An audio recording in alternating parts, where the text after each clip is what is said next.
Kelenteng Siama yang biasanya ramai dikunjungi umat untuk beribadah di saat perayaan Imlek, namun tahun ini terlihat lengang. Sebagian umat memilih untuk beribadah di rumah masing-masing. Menurut pengurus kelenteng, penurunan umat yang beribadah tahun ini menurun hingga 70%.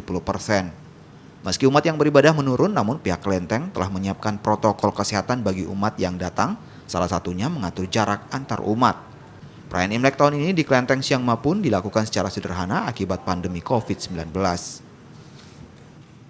Tahun ini perayaannya kita lebih sederhanakan ya, jadi sebelumnya persiapannya buat Imlek kita kurangi, beberapa agenda kita hilangkan seperti malam Imlek, malam Cap Gome, sembahyang tinggi, itu semua kita tiadakan.